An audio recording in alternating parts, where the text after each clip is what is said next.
You basically got started in one formation in 1963, which was 100 years after the Civil War. We had a kind of convoluted start, and of course I was only 12 years old when they started, but it really started as an outgrowth of the 1863 100th anniversary of Waynesboro's participation, if you want to call it that, in the Civil War. We had a lot of activities going on then, and a group of people wanted to take advantage of that and have a celebration, as it were, in Waynesboro. And the Waynesboro Historical Society, although it wasn't called that back then, was technically formed out of that centennial of the Civil War. They filed for incorporation as the Civil War Centennial Commission, which tells you what their beginnings were. But Harvey Bridges filed for that incorporation. There's an old Waynesboro name. I guess he was from Blue Ridge Summit. But when I look at some of these names, I think, boy, these people are really the town fathers and mothers. And I just try to lead my life like they would have led me. But that original activity was just pretty much formed for parades and activities to celebrate the Civil War. And Waynesboro, and this is funny that they did this, but I think 1947 was really a key in Waynesboro because we had a sesquicentennial, and I have never seen so many pictures, so well documented celebration. You and Greencastle here have a lot of those, and I always admired those, but this 1947 was the sesquicentennial, and it was the granddaddy of them all. A lot of like the Whisker Club with the beer judging and everything, they brought back for this Civil War activity, the centennial activity, and out of that the Historical Society was formed. One of the first presidents, or the first president of the society, was Wib Davis, and Waynesboro and Greencastle people will know Wib really actually is the sports editor of the Waynesboro Record-Herald for a long time. He was a friend of my dad's and real interested in Waynesboro history. So it kind of faded out after that. In 1971, it was reactivated. When I was doing some of my research for this interview, I looked at some of the people that were part of that reactivation, but Francis Pampy Harbaugh Miller was the secretary. Glenn Cluck, who was our postmaster, good friends with my dad. Paul Chalfont was publisher of the Record-Herald. One of them was W.W. Dutch Schaefer, who was a local barber, but just a real Waynesboro kind of guy. But they looked at things that actually have been accomplished. The Tollgate House, which has been refurbished, the Burns Cabin, which sits on the eastern hills of Waynesboro, which incidentally, the Waynesboro Beneficial Fund took over both of those, and now they belong to the Borough of Waynesboro. But they've accomplished a lot. It took some years to do that, but the Waynesboro Historical Society is proud to have been a part of that. I see the name Weldon Snively. There was a development of a program series. Is Snively a Waynesboro name? Snively's a pretty big Waynesboro name. I went to school with a lot of them. Now, I didn't know Weldon, but he was right at the cusp of when the society was starting to reform. In 1979, they formally became the Waynesboro Historical Society, and from then on, it was, Nellie Bar the Gate. It was a very successful and a well-attended organization. So in 1979 is when the configuration that you now have finally came to be. Yeah, it's ironic. They were a Historical Commemoration Society of Waynesboro. Now, this is one of the fun parts of being a part of a historical society. You find something, you think, well, I never knew that, and then you have to verify it. And one of the things I dread from this interview is that people are going to hear me talk about things, and I'll start getting calls from some of the experts that say, well, that was wrong. You shouldn't have told them that. That really didn't happen. But I do know from our minutes that in 1975 they were the Historical Commemoration Society of Waynesboro. And all at once in the minutes it starts in 1979 to become the Waynesboro Historical Society. I'll have to check out the incorporation papers on when they incorporated like that. I have a guest coming tomorrow, and he's also from a historical organization in this area, and he said, well, our historical group has not kept very good records. And he said that's totally wrong for a historical group not to keep good records. Well, ours were up in the attic of the Oler House. As one of my summer projects, I guess it was last summer, I started digitizing some of these things because I thought if we ever lose these, or if there's ever a fire, I mean, they're gone. So I have clear back to 1963, and there's some spaces there, but that's because they didn't meet. You have monthly meetings. We switched to a bi-monthly board meeting, and we used to have Saturday chats, which is really a fun place to be on a Saturday morning. We have a topic. Jenny Ingalls usually runs them. She's a very active volunteer, but she'll bring different people in to talk about different subjects. Some of them are Christmas in Waynesboro, and it's just fun to sit there and listen to some, especially the old timers. I'm almost 70 years old, so I shouldn't be talking about old timers, but talk about Christmas in the 1940s, what things were like. And every once in a while, you get somebody that grew up during the Depression and talk about that. It really gives you an appreciation of the things that went on in Waynesboro, and actually makes you appreciate what you have today, because those were some days of sacrifice. Let's go on and talk about the structures the Historical Society owns or is in charge of. I don't know if a historical society ever owns anything. We're designated as its caregiver. The public really owns them. And we really have three major structures that we take care of or are stewards of. And one of them is our headquarters, and that's the Oler House. I have a real connection to the Oler House that was owned by, obviously, the Oler family. Joseph J. Oler built it in the late 1890s. He, as well as myself, was a Juniata College graduate. His father, J.F. Oler, was on the original board of directors at Juniata College. And the last resident of the Oler House was a lady named Rella Oler. I'll ask you, I'll embarrass you here, what's the significance of the name Rella? Rello is Oler spelled backwards. We Juniata graduates weren't real creative, but she was a real nice lady and actually willed the house to the Waynesboro Historical Society in 1992, and she died at the age of 97. I have a lot of jobs around there that I like to do, and you know, and I'm sure your listeners will appreciate the fact that when you get in an organization, you do a lot of things, but then you finally settle into stuff that you like. Not that I like mowing grass, but I like to take care of the outside of the Oler house, mow the grass, rake the leaves. And I often think that I see up in the attic Rella Oler looking out saying, that's my Juniata College friend down there taking care of this place. So that is one of the major structures that we have. It's a Queen Anne Victoria style home that was built in 1891. It was completed in 1892, and there's been some changes to it. They added a sleeping porch, which is a real neat place because they didn't have air conditioning back then. But what we have in that sleeping porch now is a train set that was donated to us by Charlie Kaufman.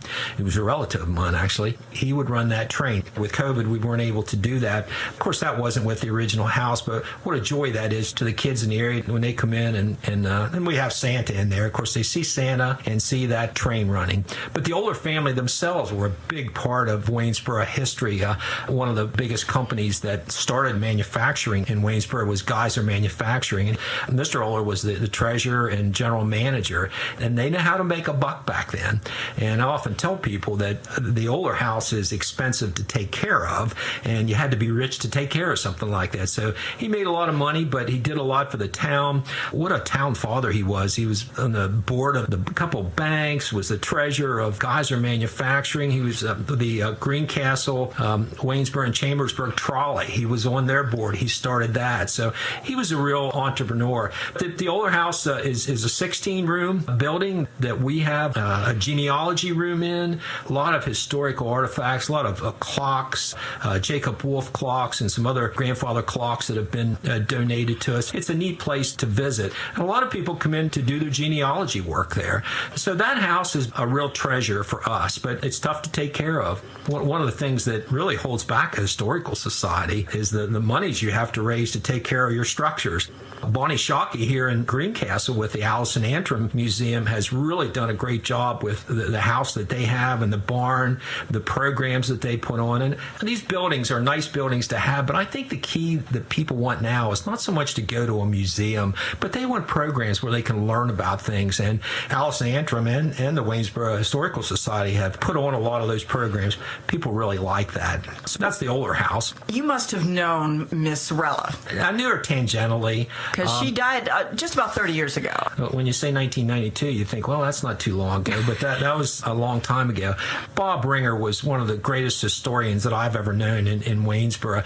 Bob and Paula and their family were very close to Rella. They took care of her, and I get the feeling they had a large part in her donating this house to the Historical Society. But Bob is one of the iconic historians of Waynesboro. He died several years ago, but he wrote 3 books on Waynesboro with Carl Besor, and every time somebody asks me for something, I can go to them and at least get an initial feel for the historical significance of that. So I have Bob Ringer to thank for a lot of the interest that I have in Waynesboro history, but Rella, I got to know her after her death a lot better than I knew her when she was living. She was a home economics major at Juniata. They did so much and gave so much to our town. If somebody couldn't afford music lessons in town, she paid for them.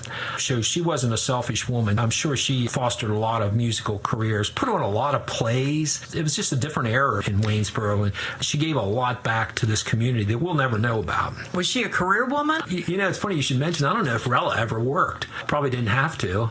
I grew up in the Church of the Brethren in Waynesboro. There's another connection to her. It's kind of scary. I'm so connected to them, but didn't know them that well. But did a lot with the church. Her family gave a lot of money to the Waynesboro Church of the Brethren. You can see some of the structures up there named after them. Just a great family, and you just don't see that anymore. I mean, that the wealth isn't accumulated in areas like it was then. Well, let's move on to the next one. Is it Harbaugh or Harbaugh? Harbaugh German Reformed Church. I didn't add that the Oler House is on the Historic Register, the National Historic Register, and all 3 of the structures we're going to talk about are on the National Registry. Now, what does that do for you? Well, I had to laugh because it allows you to get grants, which we haven't gotten any from that, but I think it's very significant that it's tough to get on that list. The Oler House and the Harbaugh German Reformed Church is another one that we take care of for the public, but that goes back to 1845, and my connection to that is my parents are in the cemetery, but also I don't ask me how I got this, but I mow the grass out there every week and trim the bushes. My uncle used to do that, and I inherited that job.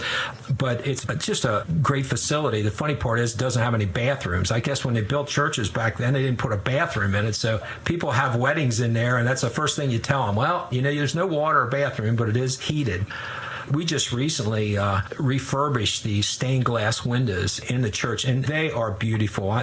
Sometimes I'll go in there when I'm mowing, when the sun's coming down. The stained glass, like $40,000 to do them, and all of them are dedicated to family members, not only the Harbaughs, but members out in the Rouserville area where it's located. It was part of the German Reformed congregation, and it went, like a lot of other churches, it went through various denomination changes and mergers. But in 1983, the Waynesboro Historical Society, I always say we purchased the church. Well, I think we paid $1 for it from the congregation that had it then and wasn't using it. It was renovated in 1999. They put another basement underneath it and put a furnace there, and I'm sure they had to dig that out by hand. But that was completed in 2003, and it's really, as I say, it's a beautiful structure as the stained glass windows, and with all the church members and family have dedicated windows in it. And we rent that out.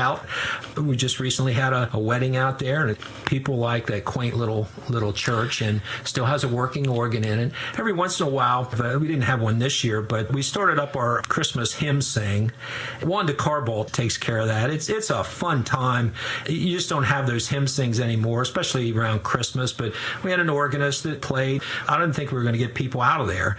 Sometimes we'll have a choir bell of kids. It's a great ceremony, and everybody feels good coming out of that. So it's used for rentals, it's used for special programming that you do. What is its street address? Where is it? Yeah, it doesn't have a mailbox. It's off of Midvale Road on Harbaugh Church Road for some reason. It sticks out like a sore thumb. It's just a beautiful facility. I have to admire the foresight of those in our society that took upon that challenge to restore that, and hopefully it would be around for a lot of future generations. And how about the Oler House? Where is it actually located? What street is it on? It's on Main Street. It's on West Main Street in Waynesboro, just west of Potomac Street. big sign out front there, a big front porch. It's funny because that house has a lot of pictures taken of it, especially right after it was built. Apparently in the late 1800s or early 1900s, they had a lot of celebrations in Waynesboro, and you can see the Oler family, and there must be 100 people on that porch sitting there, and they're up on the porch roof. They were old Church of the Brethren people, so they were sitting there in their old black outfit. It's a great facility. And the most current one that you have fundraising going on right now is the Welty Bridge. Yes, that probably is, when you talk about Waynesboro and you think of a picture, obviously we use this town square for a lot, but the Welty Bridge is probably one of the most iconic structures that we have in Waynesboro. I can't think of another edifice that's been painted more or had more pictures taken. It's just a great facility, and now it's not used as a bridge anymore. I remember as a young man, it was a major thoroughfare, and people were always having wrecks on it because it was a humpback bridge. It carried a lot of traffic. It was built in 1854 at a cost of $2,800, which try to touch that today. We can't get 2 stones laid for that. Now, 1854, think about that. What was going on? Well, the Civil War, and particularly in this area, and I mentioned 1863 when the rebels came through here, it had to have rebels going across that bridge because they retreated down that way. They came up from Leitersburg, so there's not a whole lot of bridges down in that area. So think of the terror that was in people's minds when they saw the rebels coming across their bridge. But that bridge was placed on the National Registry of Historic Places in 1982. It hasn't had a whole lot of maintenance done because it was a working bridge and handled traffic. There's a picture, somebody ran into the center section of it going up over it, and PennDOT is there, and like half the top of it's gone where they knocked the stones down. PennDOT has a scaffold, a wooden scaffold right in the middle of the creek, which you can't do anymore, and they're fixing it up. We've done some minor work to it over the years, including sealing it. It's the old story of you have to maintain a structure. You can't wait till it's falling down, but it's starting to show its age. My personal goal is to, and I always tell people it'll be there long after I'm gone, and then I won't have to worry about it, but I want it to be there for a lot of future generations. The Historical Society got it in 2000. We've had a fundraiser going on, and it's been going on for a year or two. It's tough getting money for projects like this, but people have responded. We were able to initiate the first phase of it, which is from the road structure up, and it looks beautiful. There's a little concrete plaque in there that, of course, was 1854, but they fixed that up, and it really looks classy in there. We engaged 2 guys that I'd never heard of before, preservationists. It's funny how these guys come out of the woodwork when you need them. Mike Logan and Dave Gibney were 2 preservationists that actually, one of them approached my wife in the YMCA and said, "Hey, I heard you're looking at improving the bridge." And it was just fortunate that we ran into them. Both Mike and Dave have been working on it. Now, they had to stop because of the weather, but they completed phase 1 for about $25,000, which was way under budget. We're looking for monies to finish the bridge. We have to do the sides, which is going to be very expensive. It was a tough project because we had to get a DEP permit. It took forever to do that. Of course, I didn't want to pay $30,000 to get that done, so we had one of our board members' sons, Sherry Klein's son, did it for nothing for us. So the price was right. It took a while, and they had to do a lot of information gathering, which I had to run and get for him. But we finally got that permit. So we're looking at raising money for phase 2, and I would encourage people to give to that bridge because you're certainly going to leave in a legacy. One of the most photographed iconic structures in all of Franklin County, and we have it right in our backyard here. It's called Welty's Bridge because it was named after B.F. Welty, who owned a mill. It was a whiskey distillery there beside it, too. So he produced flour. There's a lot of people did in this area, flour and whiskeys. Can't go wrong with that. 2 stables of life, I guess, back then. I understand that you can't maintain everything. I mean, some things you just can't preserve. But one of the things that I personally lament was that building was demolished. And it was, of course, I was young then. It was 1969. But I look back and think, what did we learn from this? We have a lot of pictures of the old mill, and I just wish we would have kept that, but it's gone, and we still have the memories, and we have the bridge to remind us. And I'm just asking people if they would help us maintain that bridge and rebuild it. And a way that they can do that, I imagine going to your website. Yes, you can go to our website, waynesborohistory.com. And listen, I'm not a techie, But that is the neatest website. Leslie Casada has built it for us, and I would encourage everyone to go in there. If you want to do research for anything that would involve a newspaper, if you want to look for any name from like the 1850s through the early 1990s, you can enter that in there, and it'll pop up on the website from digitized record heralds, Waynesboro Record Heralds. I use that constantly. As a matter of fact, my wife yells at me because I'll spend hours, I'll see something, and then I'll see another article in there, and I'll think, well, I never knew about that. So I take off on that one. So the link to that is in there. We also, certainly as a fundraiser, we have a lot of publications that we have that folks can buy, a lot of books on Waynesboro history. You can find them on that website at waynesborohistory.com. And of course, it gives you our hours. We're kind of limited now because of COVID. And we certainly give tours. A friend of mine walked by with his girlfriend, and I said, come on, we'll take a tour. And she was very interested in architecture. It's a real fun place to walk through and to see, I mean, all the rooms in there and the beautiful chestnut trim. You'll never see that again. So the hours, do you have any set hours at the Oler House then? Thursday, Fridays, and Saturdays from 11 to 1. If you want a tour of the Oler House now, or if you need some kind of entry to it, you can call 762-1747, 762-1747, and just leave a message. We'll give you a personal tour. Obviously, we can't have big crowds in there now, although next couple months that'll probably be changing. I'm ready to tear back into it. The activities that we've had have been curtailed. We had a Tuscan dinner, which was immensely popular. All the food was donated to us by one of our past presidents. That was always crowded. We had a Victorian tea. That always was very successful. We have a lot of people who will donate art to us, not so much for us to hang, but these are important pieces for fundraisers. Walker Williams, famous architect, worked at Landis Tool Company, was a great artist. We sold his paintings and made money to help the Historical Society. We sell a lot of things that people donate to us at the market days. It's exciting, and even the fundraisers that we have are fun. Well, let's have your contact information once again. If you remember the website, and I'll give you the others, but waynesborohistory.com, waynesborohistory.com, and we are the Waynesboro Historical Society at 138 West Main Street in Waynesboro, 138 West Main Street. And if you call, there might not be anybody there at the time, the phone number is 717-762-1747, 762-1747. We also have at that waynesborohistory.com, we have our email address. Actually, I answer all the emails personally, which is a real hoot because people call in there with everything. And I always tell people I'm not too smart, but I know people who are. And I know people that know the history of Waynesboro. So we usually can get satisfaction out of any question that they ask us. That's all the time we have. Thank you, Pat Flegel of the Waynesboro Historical Society, for coming on the program. My pleasure. I'd like to have you again sometime soon. I'll be back next week, Thursday at 7 p.m. See you then. Thank you for listening to Around Your Community. WRGG is dedicated to bringing you information on the nonprofits that serve Greencastle, Antrim, and southern Franklin County. WRGG, we are GA. Classical music from across the centuries and from around the world, featuring great choral, vocal, and instrumental compositions in a wide variety of styles and genres. I'm Bill Cromwell.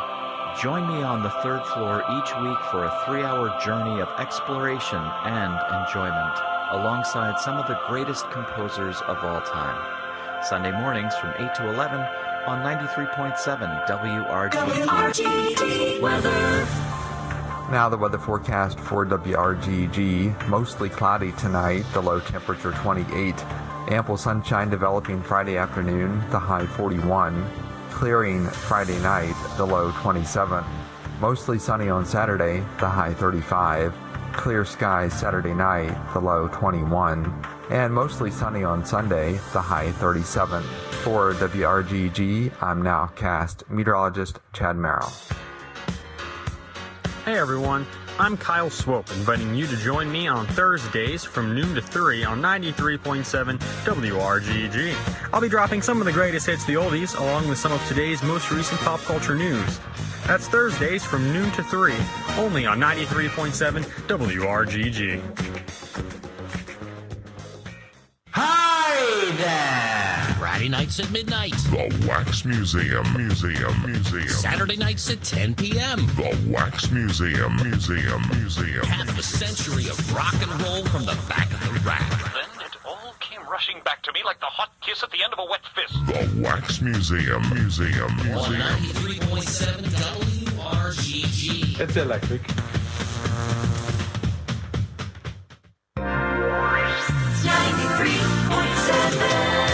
WRGG FM. Live from the studios of WRGG 93.7 FM in downtown Greencastle, Mid Penn Broadcasting presents Chalk Talk. On air at WRGG 93.7 FM and online at WRGG.org and MidPennBroadcasting.com. This is Chalk Talk, a program dedicated to Franklin County High School sports. Now, here's Gary Klein and John Freeman. Good evening, everyone, and welcome to Chalk Talk for this Thursday night. I'm Gary Klein. John Freeman is here. Ed Gottwals will be joining us a little bit later on tonight, as we're here to talk about the high school winter sports season. And John, for Greencastle, what a start they've had for both the boys and girls this year. Yeah. I mean, each team has played 4 games so far this year. Each team is 4-0. I think when you kind of run the math on that, Gary, when you play 4 games and win 4 games, I think you classify that as a pretty good season, or at least a pretty good start to the season. Absolutely. So, yeah. Both teams have looked pretty good. You look at the boys, they've already surpassed their win total from last year. They went 3-19 this year. They're 4-0 so far this year. Competition, maybe not the strongest. I think, the way the schedule was set up this year for the boys, some of the weaker teams in the Colonial Division were, at the front end of the schedule, which is good. I mean, it allows you to build confidence, put some wins, in your pocket, which is always good. They opened up with Camp Hill, a AAA school that was down a couple of starters. I think the Big Spring win was the best win they've had so far this year, to go on the road and beat a Big Spring team that they hadn't beat in 3 years. That was a very impressive win. West Perry, they're just not a very good basketball team. I think they're going to struggle to win games this year. It's kind of the same thing with JB. I think JB is going to struggle a little bit. They've lost some starters, had a player transfer. And actually, when Greencastle played them the other night, that was their first game of the year. So, when you have a team that's playing their 4th game of the season going up against a team that's playing their first game, there's a definite advantage to that first, the team that's played before. But, all in all, what can you say? You can only play the teams that are on your schedule, and that's exactly what Greencastle's done, and they're 4-0, and you certainly can't complain. On the girls' side, I think it's kind of a similar situation. Again, maybe not the greatest competition they faced all year, but, again, they've looked impressive, wrapping up 4 wins, and, hey, you have to be I'm sure both coaches are very, very happy with what they've seen so far this year. Tomorrow night, though, for the boys, I think is the key. They definitely step up in competition tomorrow night. They're at home against Northern. Northern, a team who already has a victory over Shippensburg this year. So that's a measuring stick game for Greencastle. If they can play with Northern, that's a huge step forward for this program. So we'll see how it goes. Like I said, they're 4-0. They at least will come into the game with a whole lot of confidence, which is an important thing. So yeah, we'll see. Tomorrow night will be a big game for them. And by the way, it's the number 1 team in District 3-5A taking on the number 2 team. There you go. District final preview game. Yeah, there it is. We would settle for that, wouldn't we, John? Yeah, like I said, 4-0, you got to be very happy. Maybe a little early to order the Hershey Dreams T-shirts. Yeah. But, we'll see. You never know. After tomorrow night, maybe we can order those T-shirts. Yeah, right. We've been looking for those T-shirts for years now. Kagan hasn't come through yet. We'll get them. I have faith in them. Yeah, right. Yeah. That would be some good use for them, right? Absolutely. If they win tomorrow night, we'll definitely put an order in for some. We'll start passing them out. Exactly. Absolutely. Hershey dreams. Hershey up after, after 5 games of the season. Yep. Yeah, not even, let's see, there's 18 games in the season, so not even one quarter through yet. So, we'll see. Yeah, right? Yeah, so it should be interesting. Like you said, this is a big test for Greencastle. Yeah, it's by far their toughest opponent. Oh, yeah, it is. And Northern, of course, undefeated also, along the way. And so it is. And it's, I think, a week from Friday, it's Shippensburg. Right, and that'll be the girls' first real test. Shippensburg or Greencastle, a lot of people had them kind of slotted as 1 and 2 or 2 and 1, however you want to look at it, in the girls' colonial division. So that'll be their first, big test of the year. And again, like I said, both teams have played very well. And like I said, I think both Mike Ryan and Rick Lewis have to be very pleased with what they've seen so far this year. But again, the competition gets a little bit tougher, so it'll be a good challenge for both teams. Yes, it sure will. And speaking of the girls and the Shippensburg girls, they gave Gettysburg a run here earlier this week. When was it? Tuesday or Wednesday? It was right down to the wire. It was right down to the wire. In fact, Shippensburg had a chance to tie it and go ahead late in the game and didn't do it. So, it was a good performance for them. And yes, they seem, very strong too. So it'll be a test on both sides. And then the Greencastle boys and the Shippensburg boys too. So, Shippensburg on the boys' side, they've had some injury issues. So we'll see. Yeah. Probably not as strong as they could be with, some players sidelined by injuries, but they're still a really good team. It's going to be interesting to see. I mean, we haven't had a chance to see the boys play yet this year. The way the schedule's been set up, the girls have been at home for the first 4 games, or at least, the first 3 games at least. They were on the road yesterday when they beat Northern. So I've seen a lot of the girls. Haven't seen the boys yet, so it's going to be nice to see them play tomorrow night. As far as what we've seen from the girls, a nice balance, a nice mix of offense and defense. Sage Wilhide has really stepped things up here the past couple games. She had 24 points last night against Northern. She had 15 against James Buchanan. Mia Libby had 22 points against James Buchanan.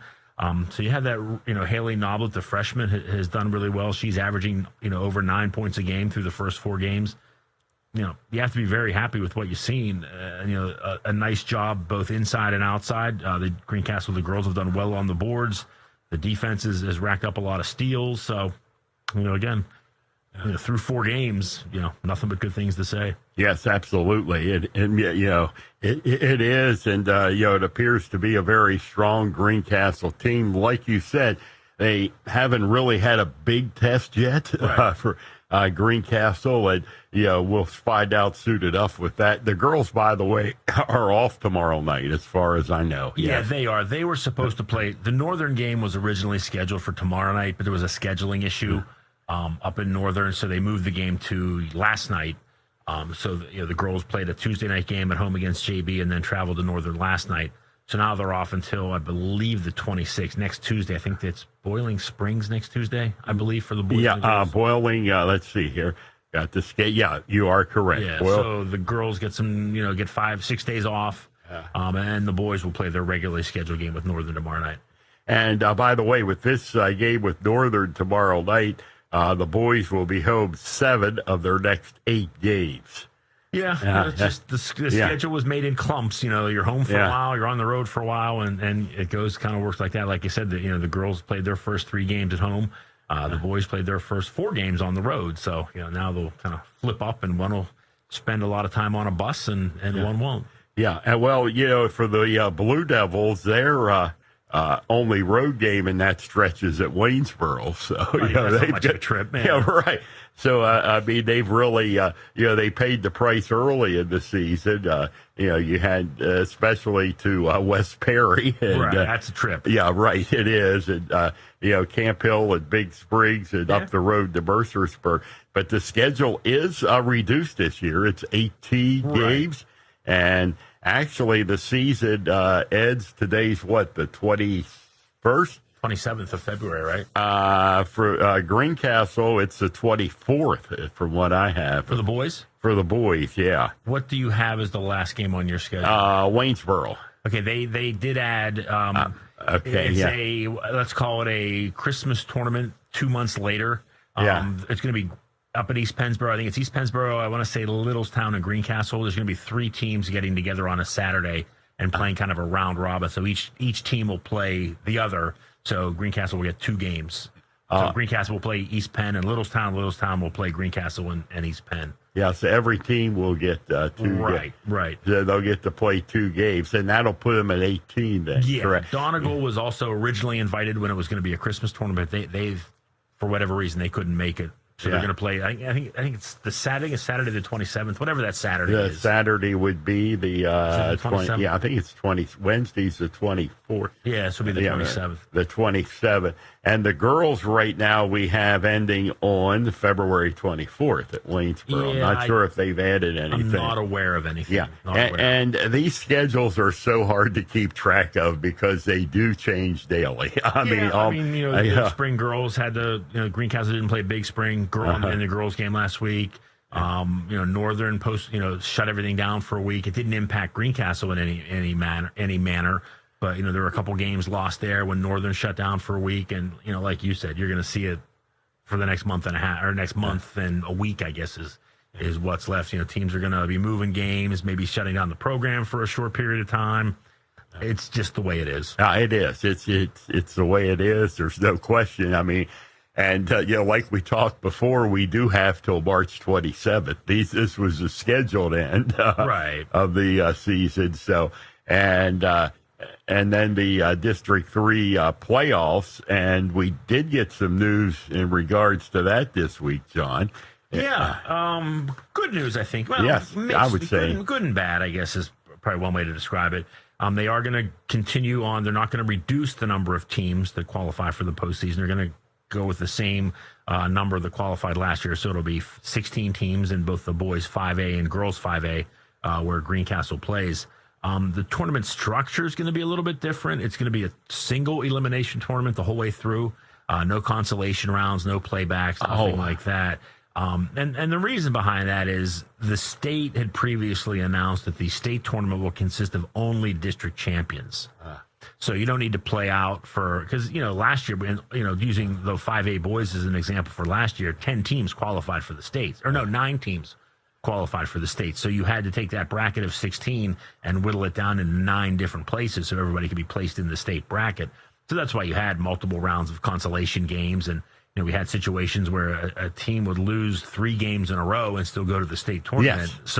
Which would be a little confusing if you're, a casual fan to see that. Yes. Hey, my team just lost 3 games in a row in the tournament. Why are they going to the states? Sure. So. And there was a team last year that did exactly that. Was, because if you won your first game, you went down to the final 8, and then you had that 8-team tournament essentially, where you had to have places 1 through 8. So your losers would play, and then the winners and losers would play. So you could, in theory, lose 3 straight games, and And I don't know that that's a bad thing, John.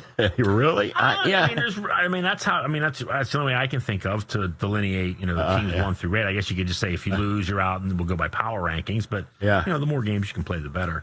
But we won't have that this year. It's just straight 16 teams all the way through. 4 rounds till we get a winner. The winner goes to the state tournament. The other teams are eliminated from championship play, but as we said before, they will be allowed to continue scheduling games up until a certain period if they need to get their 18. You can't play any more than 18 games.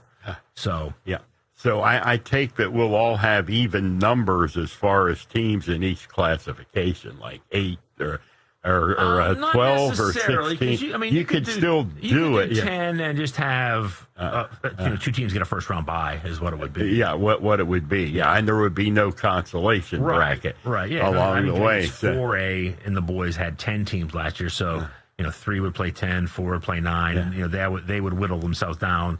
Then the next round, the 1 and 2 seeded teams would jump in. You would have 8 teams, and those 8 would play out. So you don't have to have 2, 4 Yeah, 2, right. 4, 8, 16. Yeah, right. You can okay. have 6 or 10 or 14 or whatever. It's just, some schools, higher seeds make it a first round bye. Yep, and so it truly is a one and done tournament. Yeah, this year will be. And again, I kind of well, let me rephrase that. I'm not a huge fan of just the district champions going.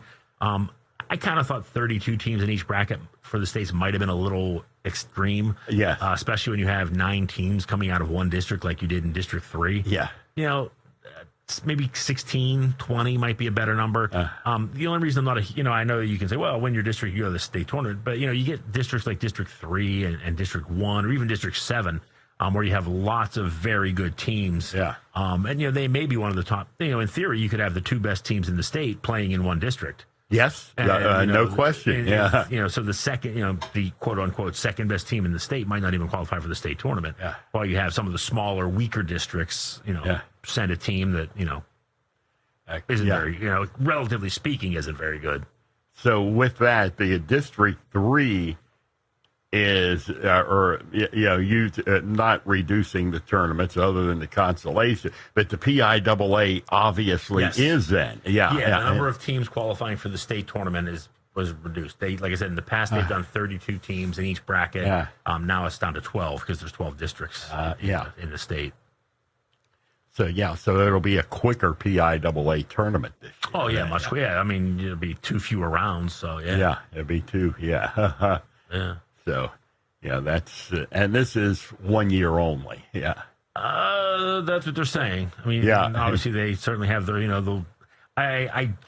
my guess is they go back to 32 teams next year simply because, as we've always said, more games, more money.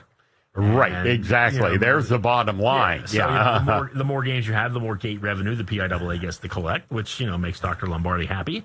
Yeah. So that's why I kind of think this might just be a 1-year pandemic kind of thing. And next year, if we are back to some semblance of normalcy, you may see them go back to a 32-team basketball bracket on both sides. Yeah, and it is. And they will be looking to make all that extra money after after what happened this year. There's no question. So. And they're going to be looking for every nickel they can. You would think. Yeah, and I think they've already started that with the dramatic raising of the broadcast fees for the PIAA state tournament. Yeah, right. Which doesn't make a whole lot of sense because all you're doing is pricing people out. Pricing people out, yes. People that may have brought, if you're charging $500 a game or $300 a game, maybe I'll go. But if you raise it to $600, now it's like, I'm not, not only do you not get the $600 you raise it to, you don't get the $300 you would have got last year. Yeah, right. Because, and when you're talking live streaming, you're talking thousands of dollars. Right. Yeah, exactly. And I mean, the PIAA stated that they were going to hit advertisers and broadcasters hard with increases to make up revenue.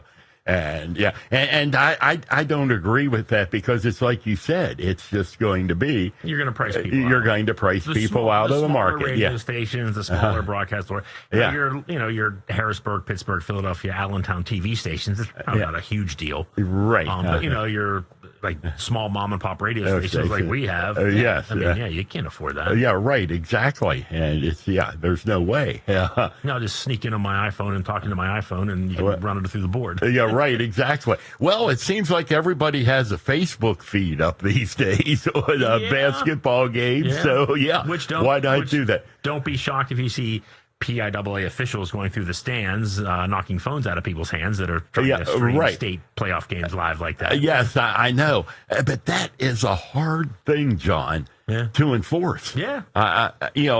You're sitting there holding the phone. How do you know what you're doing? I mean, you could be sitting here, playing words with friends. Right, exactly.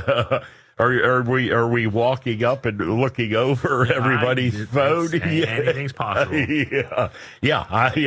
These days, yes. Mm-hmm. But I know that could become a real problem too. With if there's no coverage at all, you're just going to have more of that. Right. So, and that's what you're probably going to end up moving towards, less broadcast coverage of these games.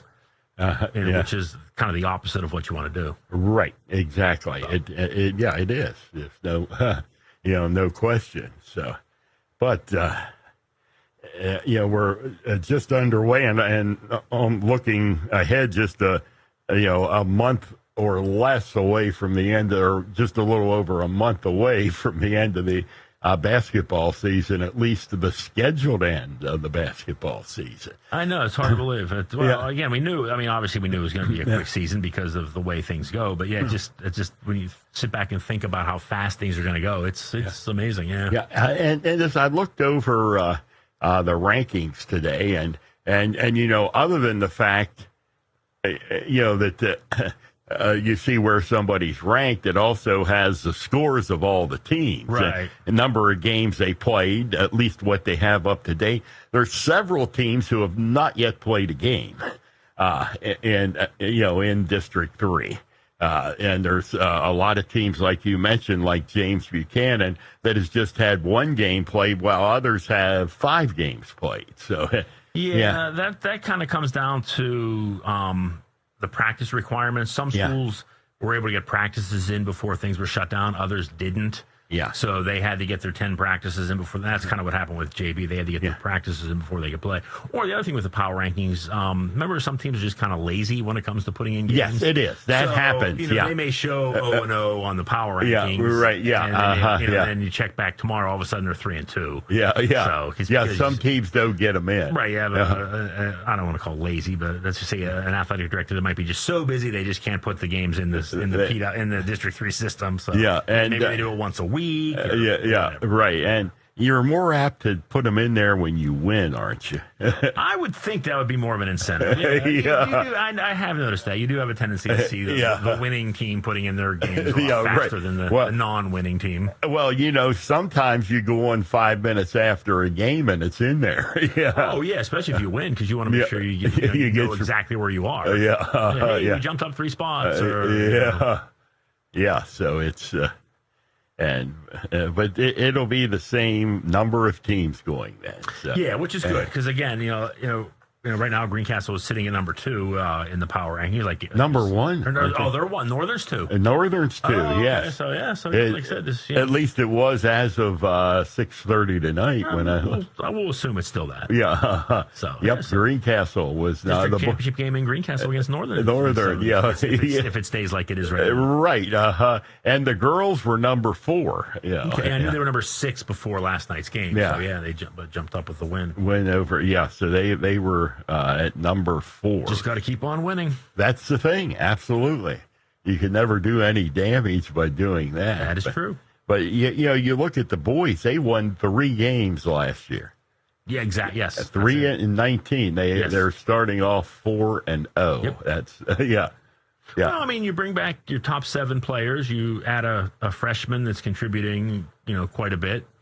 When you looked at the schedule to start, when I looked at the schedule to start the season, I'm not surprised by this. You had to figure the Camp Hill game was winnable. Big Spring was definitely winnable. West Perry and JB, you could almost put those in the scorebook as W's. So I'm not surprised they're 4-0. Just based on the schedule at the early part of the season. So but like I said, it does get a little bit more challenging from here. You still have to play Northern twice. You have to play Boiling Springs twice.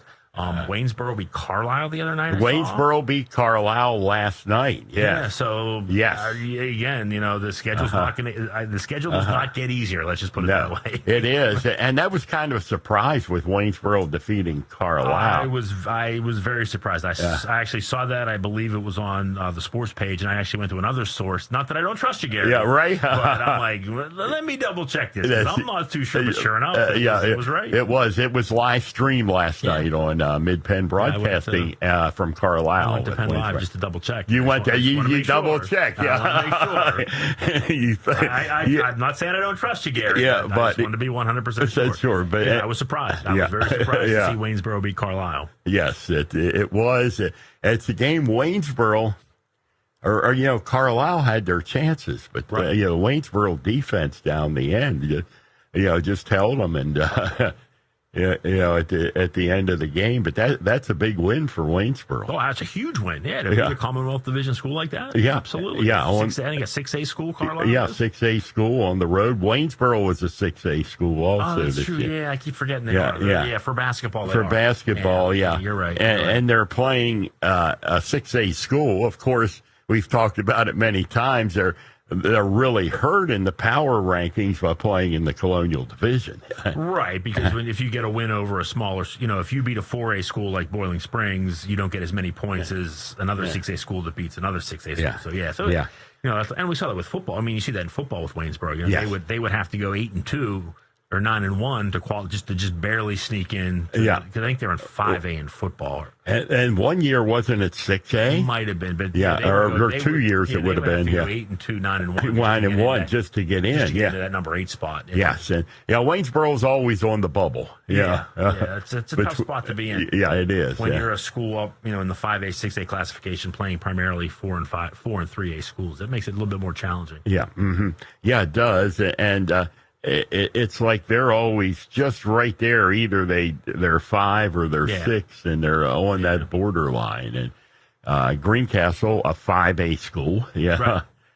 For basketball. Yeah. Mm-hmm. Yeah, 4A in football. 4A in football, yeah. But yeah, I mean, like I said, it's again, you can only play the teams that are on your schedule, and Yeah, right. You don't have much control over it other than your non-league games, and they're reduced greatly this year. And, to be 4-0 after 4 games, again, I'm not a math major, but I don't think you can go 5-0 when you've only played 4 games. Am I right? Yeah, So we got it. 4-0 is about as good as it's going to get right now. There you go. And if it's 5-0 after tomorrow night, that's even better. And again, like I said, if they win tomorrow night, we're going to put the order in for the Hershey Dreams t-shirt, right?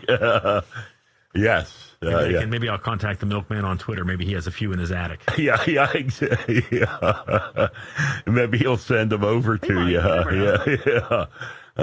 He's on a trajectory to coach in the NFL someday. Yes, he's at Hawaii. We kind of have some fun with him, based on his 1 year at Waynesboro, but he's an amazing football coach. Oh, he is. Yeah. There's no question. Just look what he did for the Waynesboro program, John. I mean, he went from here, he went to Howard, then to William and Mary, now he's at Hawaii.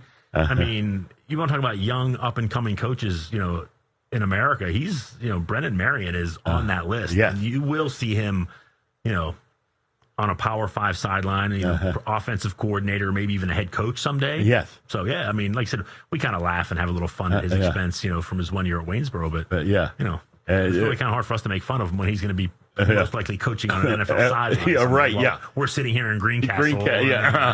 Yeah, exactly. Good point. Yeah. So I never questioned his ability to coach football. Right. The off the field antics is what. Yeah, that was a little interesting. A little bit over the top. Just a touch, but Yeah. He's did great things. They're very impressive. Take a look. Before he got there, Waynesboro was winning 0, 1, 2 games a year. Yeah. And all at once, and had he beaten Biglerville, if things would have, Mike always reminds us, if you want to get into playoffs, beat Biglerville. And he set the table because after he left, it was like 4 or 5 straight years in a row Waynesboro made the playoffs in football. Yeah, it did, and they've been winning. I don't think they made it this year, and really the only reason for that is the reduced number of teams that qualified.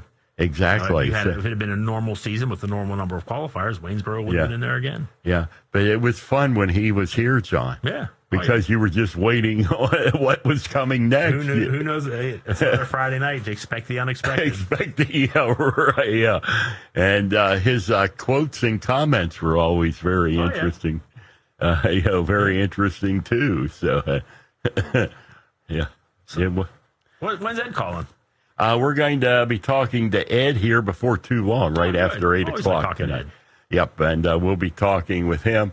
The last high school sports reporter in Franklin County, essentially. Very true, John. That's absolutely right. Because, the Waynesboro paper's just given up on local sports. They haven't. They don't cover anything. They cover 0 now. It's a shame. It is, and that used to be, for Waynesboro and Greencastle sports. Oh yeah, I mean that was the cut. Yeah, like I said, 3 years ago, 4 years ago, the front page of the Sports of the Record Herald, you'd have a big long story by Ben DeStefan, multiple color pictures, and I mean, then Ben has moved on to another paper, and was just sorry we don't cover local sport. Well, if you want to know all about the NFL and NASCAR and the NBA, the Waynesboro paper is the place to go. Yeah, but if you want to know something about local sports, you'll get absolutely nothing there. Yeah, you won't. Which is what a local newspaper should do. Yes, exactly, and that's what the Record Herald was for all those years. They used to be excellent at it. Yes, they did. Along with the Public Opinion. Now we still have Dan at the Public Opinion. He's just one person. Trying to cover 6 schools. Everything. But it's not that many years ago, and I mean, you would have possibly, we'll have to ask Ed, 5 and 6 writers, covering each school, and it dwindled over the years. Right. And you even go back 3-4 years ago, you go to a Greencastle game, you'd have someone from the Public Opinion, you'd have someone from the Record Herald, someone from the Waynes or from the Hagerstown paper, someone from the Harris Penn Live or back when Harrisburg had a paper would occasionally come down if it was a big game. Right. I mean, you could have 4 or 5 newspaper reporters from different papers covering that game. Yeah. And now it's like, you see tumbleweeds blowing through the gym. There's no coverage. Yeah, there's some exceptions. There is some coverage. Yeah, right. Yeah. Yeah, and it's it is a shame, but of course every newspaper in this area right now is owned by USA Today. Right, exactly. And, which is unfortunately local newspapers were unable to make the conversion to the different when advertising changed from the physical paper to an online kind of thing. They just weren't able to make the change, and this is what you end up with. John, I've always thought, in the beginning, the newspapers were offering online for free. And then you come back and try to charge. It's awful hard to offer something, and then all at once you have to pay for it. Yeah, I think that was a big mistake to start with. Yeah, they made a lot. I mean, they made a lot of mistakes. They did not handle it well. Yeah, they may know how to, be journalists, but they don't know how to be business people. Yeah, it's been a miserable failure. Yeah, it has been, and of course, along with that, the ad sales have nosedived at newspapers, and fact of the matter is that online advertising, you cannot get what you do for a print ad. It's basically clicks. It's clicks. It has to be clicks. And if no one clicks it, you get no money. Yeah. I mean, you can't have a full page advertisement on a on the website. Yeah, it's the pay per click thing, and but it's and it is a shame. And it's not, let me say, it's not just this area. It's nationwide. Small town newspapers are just disappearing. And so many city newspapers. There are cities in America right now that does not have a daily newspaper. Yeah. And it used to be every big city had 2 newspapers. Cities like New York and had even more, but now it's like like you said, you're lucky to have one. Yeah. In some areas. Yep, you are. You're lucky to have one. And in a lot of places, and I'm surprised none of the local papers in the area have done this, they only publish a few days a week, the print edition. Yeah. I think we're probably headed in that direction. I've thought that for a number of years. But that's what the Patriot News did at one point. They went to twice a week, and now they don't even publish a paper, do they? The Patriot in Harrisburg? That's a good question. I don't know. Is everything online? I think so. I don't think they even publish a physical paper anymore. And it's and we'll have to talk to Ed, can fill us in a lot more on on this. So it is. So I wasn't aware that they did not publish a physical paper at all, in Harrisburg. So, and that was the way that you would get your sports, by the way. Yeah. Was the next day's paper. Mm-hmm. If there was no broadcast of the game, it was very hard to find the score. Right. Unless, one of the local stations had it on the 11 o'clock news. Which was rare. Which, was rare. Hagerstown, you could probably get it, but the first stations probably wouldn't have it. Mm-hmm. They cover it now. They did years ago for football, some, but Not to the extent that it is now, but a lot of times you waited for that next day's newspaper to come out. So, well, you did. That was your only opportunity to find out. Hey, we're going to take a break for NBC News, and we'll come back after the news. Ed Gottwals will join us. Serving the Greencastle Antrim community. We are WRGG LP Greencastle. NBC News Radio, I'm Brian Shook. The White House calls the ongoing coronavirus outbreak dire. Press Secretary Jen Psaki said the crisis requires immediate bipartisan action. President Biden has proposed an aggressive new stimulus package covering nearly $2 trillion. Some Republican lawmakers have expressed deep reservations about the price tag. Psaki talked about starting bipartisan negotiations. So part of the discussion we'll be having with members is what do you want to cut? And this is a plan that he feels addresses the crisis. The Senate could vote on confirmations for several of President Biden's cabinet nominees. A vote is set for Defense Secretary nominee General Lloyd Austin for the morning. Congress granted Austin a waiver to serve in the role since he hasn't been out of the military for more than 7 years. The Senate is also hoping to vote on Biden's choices to run the Treasury and State Departments Friday. Senate Republican Minority Leader Mitch McConnell wants to push back any impeachment trial against former President Trump until February. The move would give Trump's legal team more time to prepare his defense for what will be a second impeachment trial. The House impeached him on one article of inciting an insurrection over the violence at the U.S. Capitol earlier this month. A federal judge is denying social media platform Parler's injunction against Amazon. Tom Roberts explains. The tech giant had taken Parler off its web hosting services for content on the site seen as inciting the riot at the U.S. Capitol 2 weeks ago. Judge Barbara Rothstein ruled Parler has failed to demonstrate it is likely to prevail on any of its three claims. Trump supporters had been moving to Parler as a censorship-free alternative to Twitter. Tom Roberts reporting. Former Saved by the Bell cast member Dustin Diamond says he has completed his first round of chemotherapy. The 44-year-old actor, who's known for playing Screech on the popular series, was recently diagnosed with stage 4 small cell carcinoma.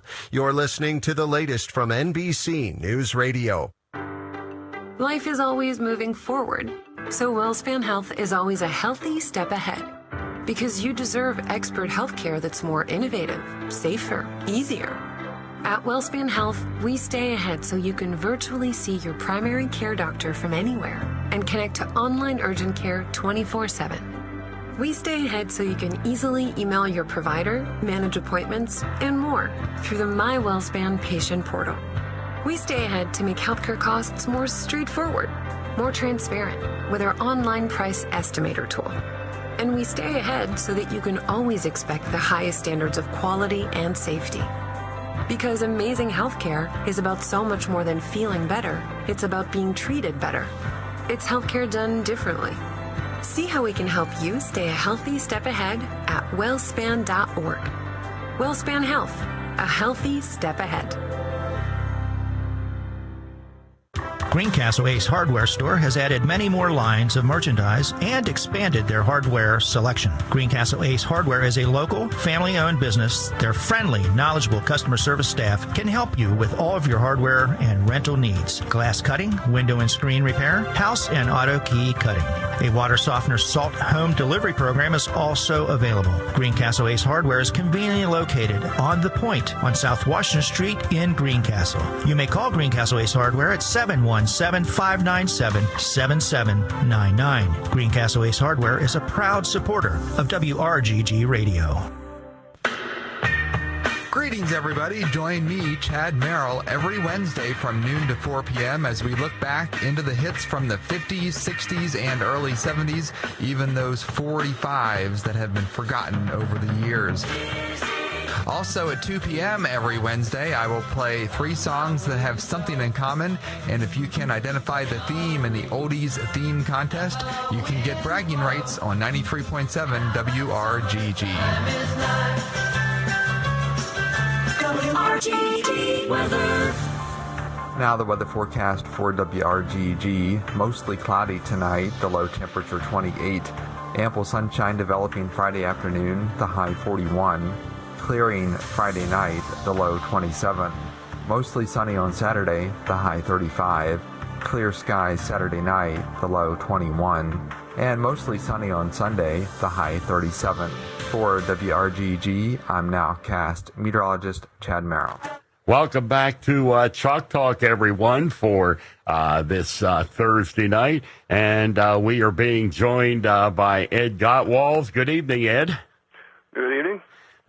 Nice to have you along. And we'll let you join in the conversation John and I were having here before we went to break. And that was the difference in coverage from local newspapers today than, say, even a few years back or longer. Saying that you oftentimes see 4 newspapers at a basketball game, possibly a big basketball game. And today, it's virtually, nothing outside of the sports page or possibly, an occasional visit from a newspaper. Yeah, it is amazingly different. I mean, having been involved in newspapers for all my career, it's not surprising to see a lot of changes take place because that was always happening. But to see it go from where it was to where it is now that quickly, I don't think anybody could have imagined that. I know, and it did happen very quickly here over the last few years, as you well know, Ed. With mergers of newspapers and just cost-cutting measures. So yeah. I mean, clearly, everybody kind of saw it coming that digital news was going to take over for the actual papers itself. I just don't think anybody expected it to come along with the fact that staffs are getting chopped to almost nothing, and the news gathering capabilities of a quote unquote newspaper, it's just not there anymore. I mean, even look at a paper like the Patriot News, which had a lot of people on their staff because they covered basically the whole state. And I'm not talking just sports, but that's been pared to the bone. I mean, they still have a lot more reporters than other papers do, but compared to where they were and compared to what they used to do, it's night and day. And then you take a paper like the Record Herald or Public Opinion that were small to start with. I mean, there's almost nothing there to, there's no personnel there to really keep touch with everything. I mean, I know, Dan Sostek at Public Opinion. I mean, he's a one-man show, and he also does news stuff too. So you really can't, there's only so much you can do with the number of people they have working. Yes, it is, and with the Record Herald, we were talking. Their sports section would just be full of Greencastle, Waynesboro, with all these photos, and now they do not even cover local sports at all. Yeah, it's just hard to imagine if you just 2 years ago that they pretty much did their usual coverage, which is really good for those schools. To go from that to this in such a short time, it just boggles the mind. It does, and I mean, USA Today, Gannett, USA Today owns every newspaper in our area right now. So and it's and where is it headed in the future? How long is it going to be before either a newspaper cuts back the number of days they may publish, or quits publishing a paper altogether? Well, I don't think they can really do much else in terms of cutting staff. Certainly not the PO and the Record Herald. There's nobody, basically almost nobody to cut. So if you feel like you have to do that, you're almost going to have to just end it right then. Yeah. They could go to fewer days published a week. And then just, it's like the Patriot. They only do, I guess it's 3 days a week. But obviously they have a very healthy website that, they post updates on news all the time. That's kind of, since they made their change over to digital, that's kind of been their focus. And that's kind of the way most papers operate now. But again, if you don't have the personnel, there's only so much stuff you can put online too. That's, if you don't send anybody to the game, you're not going to have that immediate coverage, and if you do put some in like we do a lot of times with our roundups on the sports page, I'm kind of beholden to when the coaches send the information. I can't really get on there before that because I can't go to all the games, but at least we do provide that news, which is kind of what's missing, because even like Penn Live, with all the reporters they have, there's just so much they can do. There are a lot of things they used to do, like nightly roundups and stuff like that. The only roundups they have now are from schools that actually call their results in. Most don't anymore. Well, not call them, and they can email them, and that's basically what it comes down to. So, instead of getting like in the old days, you'd look at Penn Live or the Patriot, and you'd get a rundown on every Mid Penn game, plus some other ones. Well, now it's basically only the schools that bother to send stuff in, and so you're not getting the complete picture at all. Which kind of, to me, that's, for somebody who really likes to follow high school sports, that makes it tough. I mean, I'm lucky enough that I still stay involved in it, but if you're just a casual fan and you kind of want to know who won, you really have to do some searching to find the best places to get that information. Yeah, so true. And, Penn Live was the source also you could find on their scores for the entire season, schedules, stats, you name it. Yeah. Yep. And, in fact, go ahead. They had people dedicated to just doing that. Yeah.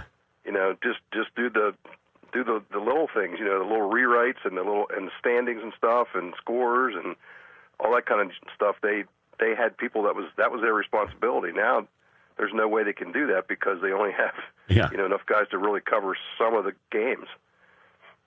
Yeah, right. Yeah. And I'll tell you the other difference. When I was still at the PO, when they started cutting back on personnel, employees, we still had a pretty decent roster of freelance writers. But when the next step came down, they took even more staffers, and then they took away a lot of the freelance stuff. So that diminished your ability to still have people out there covering stuff, even if they weren't staff members. And that's kind of what the Penn Live's involved with now. They do have some freelancers, but they've cut way back on that too. And therefore, there's no way to cover the whole Mid Penn. Yeah, it is unquestionably hard to, hard to get information, and the source of information used to be, was for many years, was your newspaper the next day, because you couldn't even get a score that night.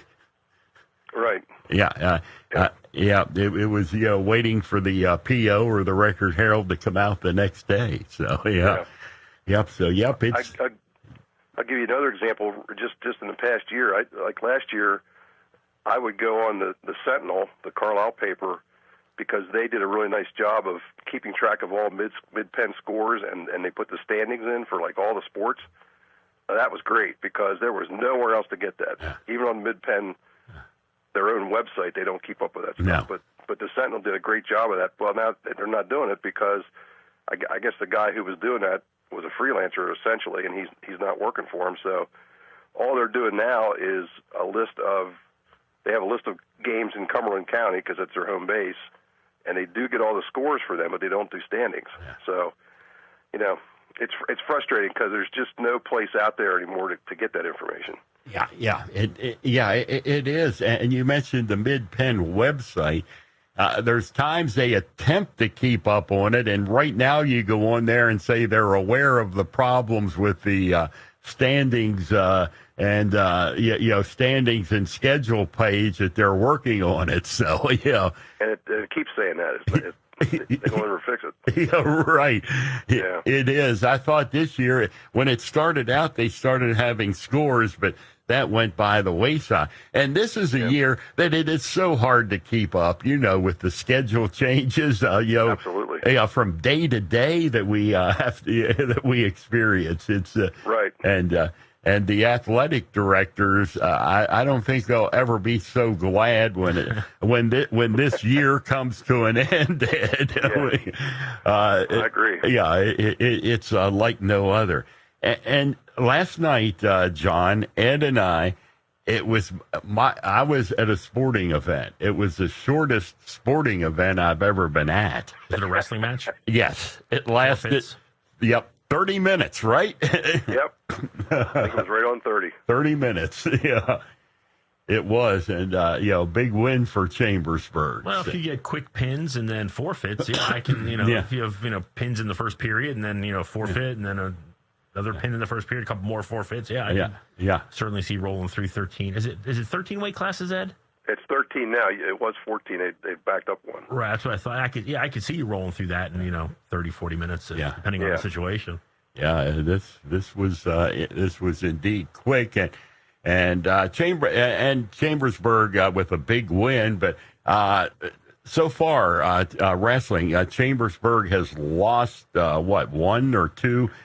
Two. They lost to Cumberland Valley and then Gettysburg. Okay, so how's things looking for Chambersburg? The rest of the way schedule wise, and Well, they've got their usual really strong schedule. Normally they're in I think 4 individual tournaments, but nobody's having those individual tournaments this year, so that they're wrestling all duels, and they got their normal. Well, I think I mentioned this last time I was on air. There are 6 teams in the Mid Penn Commonwealth, and 5 of those were ranked in the top 25 in the state to start the season. Jeez. So they got a tough schedule just with that. Yeah. But they've also gone out and Gettysburg was undefeated last year. In fact, they won District 3. They're wrestling Carlisle, which was a Commonwealth team. They moved to the Keystone. They'll probably have their best team for years. Hempfield is going to be one of the teams in the Chambersburg tournament, and they're having a really good season too. So I don't see Chambersburg being able to make the district team championships just because there's only 4 teams get in that, and they probably have too many losses already. But even if they were able to sweep all the rest of them, they might be able to sneak in. But I just don't see that happening. There's too many strong teams on their schedule yet. But that doesn't mean they still can't have a good year, because obviously in wrestling you get individual stuff like the state champion last year with Luke Nichter. So they've got some kids that could definitely advance the states this year. Yeah. That's good to know. So right. Wrestling is also, unlike the other sports, individual sport, where you can earn the districts and states. Mm-hmm. Yeah. And on the basketball side, Ed, it has not been good, either the boys or the girls. The boys starting out 0-4 on the season. Well, first of all, I'm kind of not surprised based on what they had coming back. Yeah. And you also have to keep into account that they've played a ridiculously strong schedule so far, too. Yes. Cumberland Valley, Central Dauphin, and Wilson are probably the 3 top teams that people would have favored to win District 3 6A this year. Yeah. So, and they've played all of them. Yes, they did. And Lower Dauphin apparently is one of the top favorites for 5A. So, their schedule's been very, very tough. But anytime you come into the year with no returning starters and, being a really young team and also being challenged height-wise, in that league, you're going to have problems. Yes, and we've seen that. So far. With Chambersburg, I did expect the Lower Dauphin game to be a little bit, closer than a 16-point game. And I probably would have too. Apparently, Lower Dauphin has a lot of experience back, and they are one of the contenders for 5A. But I didn't think they would be that much difference. Yes, I would agree. Yeah, and Chambersburg's highest point total of the season is 43. They've had 42, 40, 43, and only 30 in that Lower Dauphin game. So, it's going to have to be some more offense. Well, again, I think that's a byproduct of just not having enough size. They don't really have any kind of post presence at all, and so if you're not hitting a lot of threes, you're probably not going to score a lot of points, and they're not much of a fast break team either because they have a hard time getting the rebounds. Yeah. So it's one of those things where everything kind of supports there's a lot of other things other than just the offense itself that makes a difference. But I think it's one of those situations where Coach Schreffler, obviously his teams get better as the season goes on. We've seen that year after year. I think that'll be the case this time too. I'm just not sure they have enough because of the other good teams in the league. Now, again, they've played the top 2 teams in their league. They haven't played the rest of them yet. So I'm going to kind of withhold judgment until they get a chance to play a few more and see how that goes. Well, they play CD East tomorrow night. They started the season at 2-1. They have wins over State College, and then 56-50, a win over Carlisle, 48-40. They lost their other game to Governor Mifflin by 2. So I think Governor Mifflin's supposed to be decent. Yeah, so. yeah, and CD East sometimes is kind of hard to figure out. You can get some pretty decent teams at CD East on occasion. I know over the years, and and at State College, I'm not sure what they were down last year. Yeah, and it doesn't look like they're back up yet. So that certainly was. I'm sure that's a game Chambersburg feels it can probably win. Yeah. Mm-hmm. And speaking of Carlisle, a real shocker last night was Waynesboro defeating Carlisle. Yeah, that was a nice win there for the Indians. Yes, it was. It was at Carlisle too, right? It was at Carlisle. Yes. Yeah, it was a big win for the Indians. On the girls' side, it hasn't been much better with competition, Ed, losing to Gettysburg and Central Dauphin and Cumberland Valley. Yeah. That's quite a gauntlet to run there. And in this case, Chambersburg does have some experience back, but man, those are tough opponents to go, especially back to back, and they're all away too. Everything's been on the road. And you see this score of 67-12 with CD. But as I was looking over, some of the results today, there's been a few teams that CD has held to very low scores. This wasn't only Chambersburg that they shut down. No, and they didn't have. I don't think they had Robin Stepler that night either, which might have helped a little bit since she's the point guard. But Central Dauphin is just loaded this year. Everybody kind of knew. They got lots of height. They got shooters. They got ball handlers. They're. Cumberland Valley might play them tough, but I think otherwise they're going to be pretty solid in the league. Yeah, and with the game tomorrow night, the CD East girls are off to an 0-5 start. Most recently lost to Carlisle, 35-31, but they've lost to Reading. They've also lost to Altoona, 58-11, 44-27 to State College, and 61-12 to Governor Mifflin. Well, I would say this is one Chambersburg needs to win. Then. Yes, you would think, right? Yeah, it'd be a good way. And then they have Carlisle coming up on Tuesday night. So, Yeah, I think they're. They had 4 wins last year. I think they're fully capable of doing better than that. It's just a matter of you hope they didn't lose their confidence during that streak to start the season. That's the big thing. But if you get a couple wins, you should be able to get it right back. That's the best thing that could happen naturally with a win. But like the boys, the girls, with an incredibly, the best teams in the league, and then Gettysburg, who went deep into the playoffs, into the states, I believe, last year, and a very good basketball program. Yeah. I think, Gettysburg girls could definitely compete in the Commonwealth. There's no question of that. Yeah. Yeah, it's just one of those things this year where you didn't have the non-league games to start the season in early December like usual, and that would have benefited both teams this year for sure. Yes, and early in the season, it's a little different starting out with Central Dauphin than Cumberland Valley right out the gate, and maybe James Buchanan, Greencastle, or Waynesboro in the Franklin County tip-off tournament, no question. Yeah. And, in fact, the Chambersburg girls have won that tournament a few times, the Franklin County tip-off tournament. They've always done well in there to start the season. Yeah.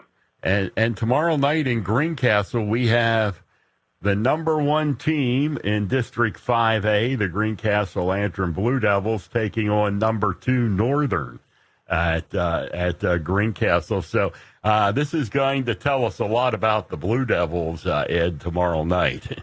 It definitely will. They've obviously played very, very well, but this is the first opponent they'll face that had some real good bona fides. So it'll be clearly a big test, and I think, as much as anything, it'll be a test of their defense, which does seem to be better this year. but Northern can definitely put up some big-time points, so their defense will have to be a big factor. Oh, yes, they can, and Northern already has a win over Shippensburg this year, so. Yeah, Northern comes into the game. They scored 76 points in their last 2 games, including a 70. I can believe that. They've got a lot of weapons. Yeah, including a 76-18 win over West Perry. Wow. Oh, man. All right. Who's that against? West Perry.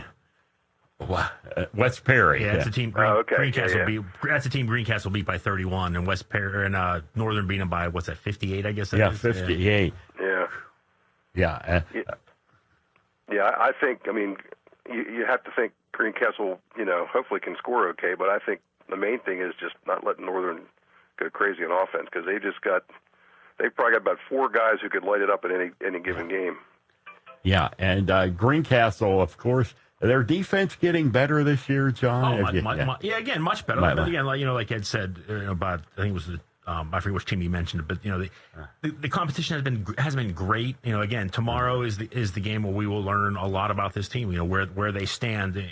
Not only in the Colonial, but in District 3 overall, because a lot of people think Northern is one of those teams that's going to be right up there in the hunt for a district championship. So. If they can come out and play with Northern, they can play with anyone. Oh yes, I would agree. Definitely, it's a huge test for the Blue Devils. The Greencastle girls, also off to that identical 4-0 start, and they certainly look strong again, Ed. Yeah, they had a really nice win at Northern last night, and heck, if Sage Wilhigh can shoot like that. Most of the time, they're going to be hard to beat. Yeah. Was it 8 out of 12 from 3-point range last night? That's incredible. 12 from 3-point range? 8 out of 12. They were 8 for. She was 8 for 12. Wow. Had 24 points from 3-point range. Yeah. It's hard for me to imagine the team letting somebody get 8 3-pointers. But yeah. It was a pretty incredible stat. Yeah, they do a really nice job. They run a lot of set plays, have her coming off of screens to get open looks for 3. It'll be interesting to see how teams adjust to that as we get into the season, and kind of recognize, the offense that Greencastle runs, and that'll force Greencastle to kind of, maybe make some adjustments, counter adjustments. But, for now, it's really working. I mean, they kind of bring her all the way around off a double screen, set her up on the wing. And if she's able to square up and you give her a little bit of time to get squared up and get her shot off, she is an excellent 3-point shooter. Yeah.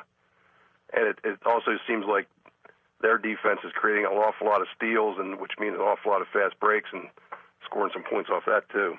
Yeah, you got a couple of guards up top, Mia Libby and Haley Noblet. Not real big, but very fast, and they're kind of pests. Right, they get in your face, and they do and overall Greencastle does a really nice job of getting their arms in passing lanes, deflecting passes. If you can get your hand on a pass and deflect it, it creates a lot of turnovers. So. Yep. Yeah, I mean they do a really nice job. They're strong underneath. They have they shoot well from the outside, and like Ed said, they have 2. And it's a compliment that when we call them pests. That's That's a good thing. Yeah. It's been a great start. Again, both teams 4-0. You can't do any better than that. So no, not at all. And especially sweet for the boys team after winning 3 games last season. Oh, it's great. Yeah, it's absolutely great. Yeah. Well, they've been building toward this, and they're making good use of it. Yes, they have. It's been a few years, but it looks like it's definitely going to be a strong improvement this year for the Blue Devils. And a lot of weapons. I mean, no one really stands out offensively, but looking over some of the numbers, you have 6 players that average between 7 and 10 points a game.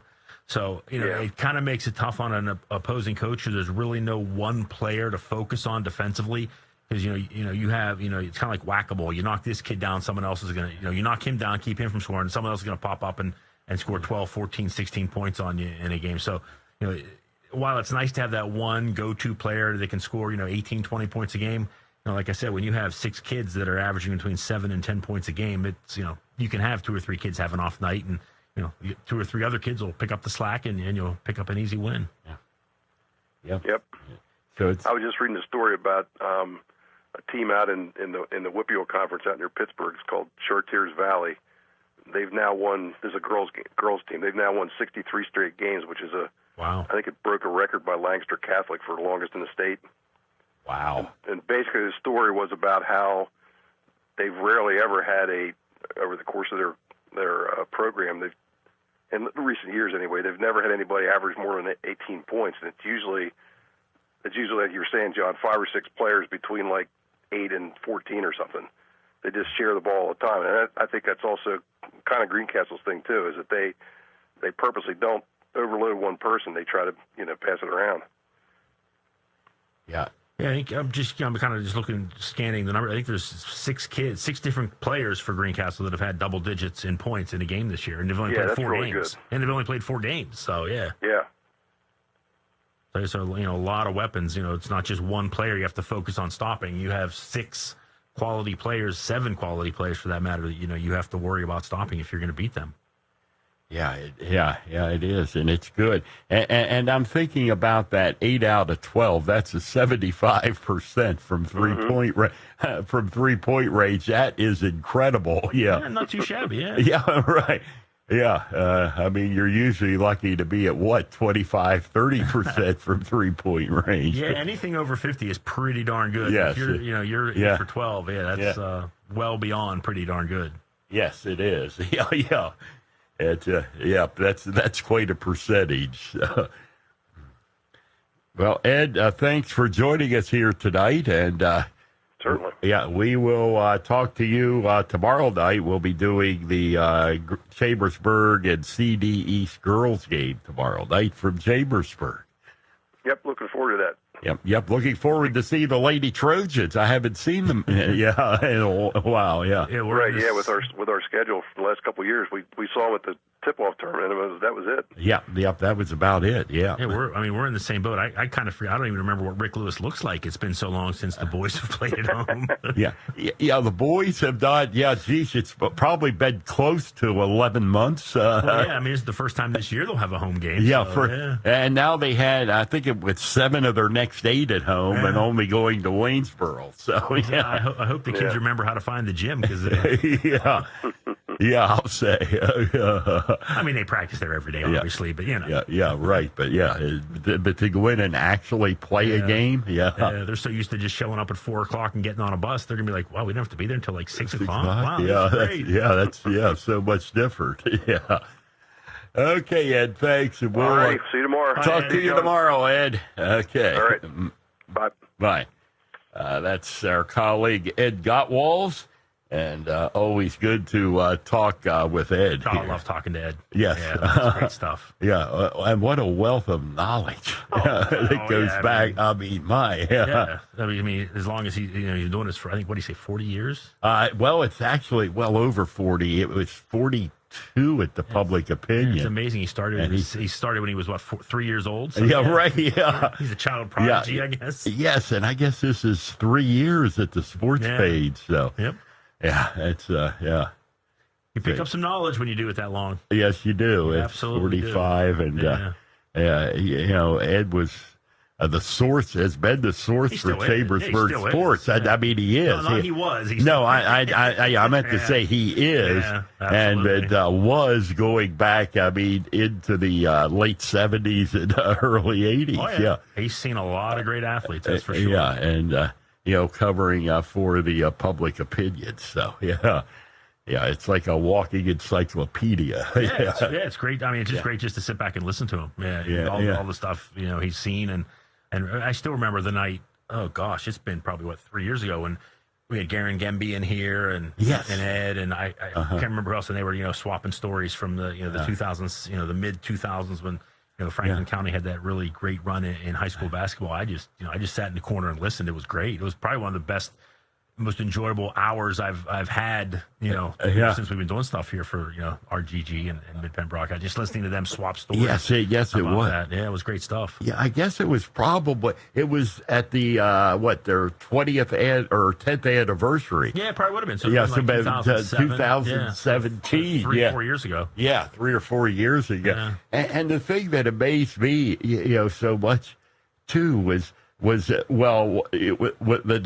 memories, the very distinct memories that they that you could rate game situations and right down the line. And but the amazing thing was everybody in Franklin County was good that year. I mean, James Buchanan and Greencastle played in a state playoff game. The state semifinal. Yeah, the semifinal. I mean, the final 4 teams in the entire state of Pennsylvania, and they were 10 minutes down the road from each other. Yes. Yeah, that's insane. And they ended up playing at Shippensburg University. Yeah. Mm-hmm. Which makes sense. Yeah. Which was the second largest crowd ever. Correct. Yeah. Next to Hillary Clinton, from what they said. Who'd she play for? Yeah, right. Yeah. I'm not. Yeah, you didn't know she played, did you? Yeah. She played basketball. Yeah, but it was. Yeah. But that's and it was, and then of course Greencastle went to the state championship game and lost by. 2 points. 2 points. I think it was 50-48. I think was the final. Yeah, and it was a Cathedral Prep. Yeah, a last-second shot. Yeah. Yep. Yeah. That done the Blue Devils in. Yeah. Yep. That was the glory days. And even you look to tomorrow. I think I was just thinking about for tomorrow night. We were kind of joking about it's number 1 versus number 2 district championship preview, such and such. Yeah. You're 4 games into the season. But still, just think about the crowd that you would have had there tomorrow night for this game. Yes, I know. An undefeated Greencastle team against an undefeated Northern York team. Past couple years, when they haven't had a whole lot of success, the crowds were definitely down from what you had seen the prior 2 years when Greencastle had a lot of success. But you would have had easily a packed gym tomorrow night, a loud gym. It would have been like we saw 3-4 years ago. It would have been great. These kids the past couple of years have, they've had some problems winning, but like you had said, they've been building to this year, and they're certainly performing the way they should. And it would have been nice for them to play before a packed gym with screaming fans and that type of atmosphere. But it's just kind of sad that this pandemic takes that away. To where they're basically playing before their parents, and that's it. Yeah. And but what are you going to do? It really is. Yeah. It is sad that you cannot have fans and very limited fans, parents. You think and to watch it. Yeah. Some of those, go back 3-4 years ago when Greencastle played a Waynesboro or a Shippensburg. Mm-hmm. Literally was they were shoulder to shoulder in the bleachers. Yeah. You couldn't even talk to your next door neighbor because the gym was so loud. Yeah. Now we're doing games and I have to be careful when I'm calling the game because I don't want to. Everybody in the gym can hear me because it's so quiet. Yes, right. I'm not going to watch what I say because, Yeah, right. Everybody will be looking at me, so I lower my voice a little bit. So you don't want to yell at the ref. I don't want to get teed up. Right. Teed up. That would be a first, John. It's possible. Teed up from the broadcast booth, right? Get thrown out of the game. Be like that one pitcher for the Pirates this year got thrown out of a baseball game before he even appeared on the field as a Pirate. It's like the second game of the year. He was chirping from the bleachers, and the home plate umpire threw him out. So he hadn't even appeared in a game for Pittsburgh yet, and he got tossed out. He got tossed out before he had the chance. Yeah, so. Now, he was in the stands. Don't he have the right to do that? Yeah. Well, he was a player. He was a player. If he was a fan, maybe he would. If you were a fan, they would not have said a word. I forget the guy's name. He was a free agent pitcher they signed, and he's gone now. He was one of those 1 year free. But if I remember correctly, the story he said was, basically everybody on the bench was, giving the home plate umpire a hard time, which you can do. Same thing with baseball. You have an empty stadium. When you have a stadium with 10, 20, 30,000 fans making noise, when you're on the bench, you can make comments, and the umpires really can't hear you. But when you're in an empty stadium, everybody hears you. Yes. So I guess the umpire turned to the Pirates dugout and was like, who said that? And this guy kind of stood up and volunteered because he knew he wasn't pitching that day. Yeah. And instead of someone getting tossed that might have been a contributor in the game, he kind of took one for the team and got tossed. But it was just a funny story because you have a guy that's never even appeared on the field as a member of that team gets kicked out of a game before. Yes. So you can do that. So. That's hilarious too. The other thing I remember from that game I think the Pirates opened up the season in St. Louis. Whereas it was the same game, the same home plate umpire where the Pirate dugout was giving him a hard time on balls and strikes, and he went charging towards the Pirates dugout to find out what was going on over there. He had to stop for a second, pull his mask out of his pocket, put his mask on, and then continue walking over to, to argue with somebody in the Pirates dugout. Oh, yeah. Which again, you had to remember to put the mask. Yeah. Which again, is the sign of the times. You think of someone like Earl Weaver, who was, nose to nose with an umpire, spitting on each other. Right, yeah. Like, whoop, wait, got to put our masks on yeah, first. right, yeah. I could see Earl taking the time to do that. Exactly. Yeah. Oh my! If Earl Weaver was around today, he'd probably be suspended more than he was. More than he was in the dugout. I mean, he had enough suspensions then, but as sensitive as things are now, and the way things have changed.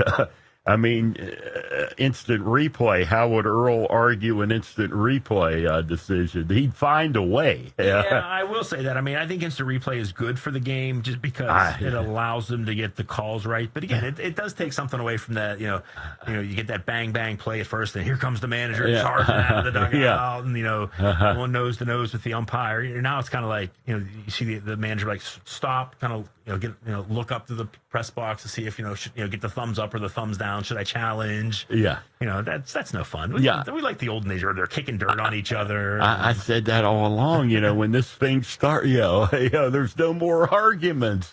Yeah. About the only thing you get now is ball and strike calls or some and, weird. And you get that bang play in the bottom of the ninth, that play at home plate where did we win? Did we lose? Well, I don't know. We got to wait for the replay. Yeah, right. It's kind of like, okay, everybody kind of stands there and, twiddles their thumbs. And it's like, 45 seconds later, okay, you won. And then you can go dump the Gatorade on the guy.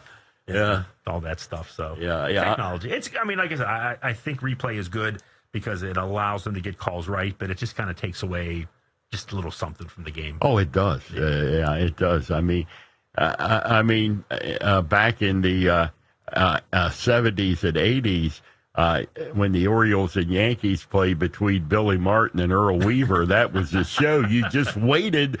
You were almost as interested in that, which one was going to blow up first. Both teams could sit in the dugouts, let the managers go out and fight it out. And if you ever search YouTube for some of Earl's arguments, he'd be mic'd up. He'd be. Yeah, a lot of bleeps in those. There was, but there's some unedited versions on YouTube. Make sure the kids are out of the room. It's very interesting. You'll want to make sure the kids are in bed. And maybe even wear headphones when you listen to that. Yeah, right. You may. Yeah, it'd be a good idea, but. They are just so funny. Actually, speaking of replays, I was involved in a very interesting survey that the National High School Federation sent out. They're looking, trying to gauge people's opinions on potential rule changes down the road. And I got an email for a survey, and as I took the survey, one of the questions was, would you be in favor of expanding replay in high school football? Okay, well, there's no replay to start with. Right. It can be used in postseason games. It is allowed to be used in postseason games. Did not know that. Yeah. And I answered the question yes. Because again, the ultimate goal is to get the call right. So anything you can do to get the call right is good. At least in my opinion. Other people may disagree, but it just made me laugh because when you're doing a high school game, it's not like the NFL where there's a half dozen or a dozen HD cameras. That's my next question. What are they going to do? We're going to go to the replay. Well, let's check the iPad on top of the press box to see if that kid's foot was inbounds or out of bounds. So I don't know if they're going to look to maybe start, allow states to expand, the implementation of replay at the high school. But again, around here.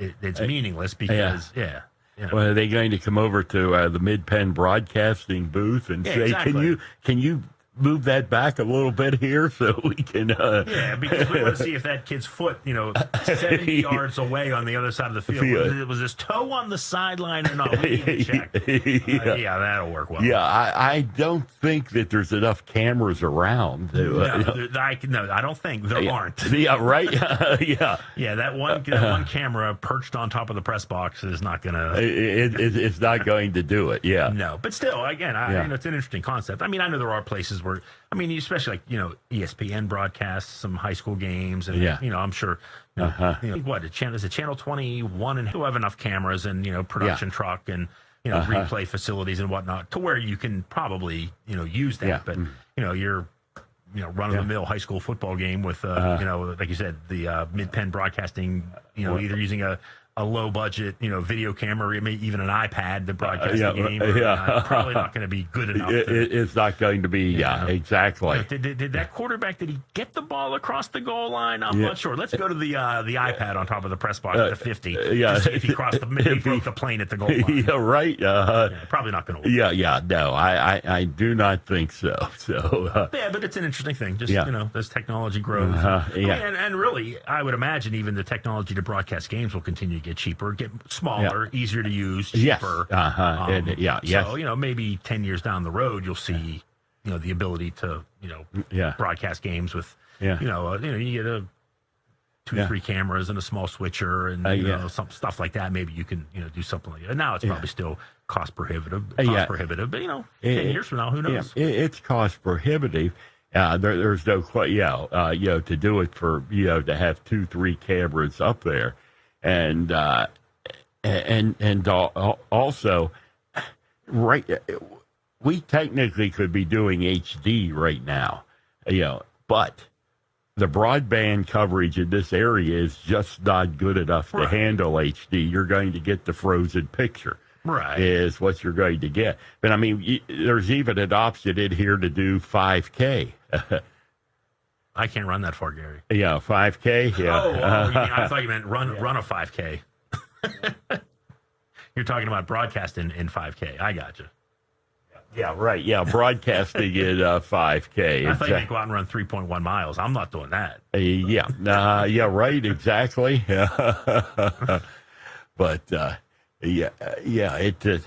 it is, and I know we're on the verge of getting 5G, so I don't, internet. So that's probably going to be an improvement. It will be. It should be. Each one is. Every time you add a G, it gets better. It's and a number in front of that G, right? Yeah. 3Gs were good. 4Gs were a little better. Yeah. I assume 5Gs will be even better. Even better. Yes. You have to do it. But we were talking about the difference in newspapers. Well, the difference in the way you broadcast games. Oh, yeah. It is just, even from back when we started Mid Penn Broadcasting in 2010, it's totally different.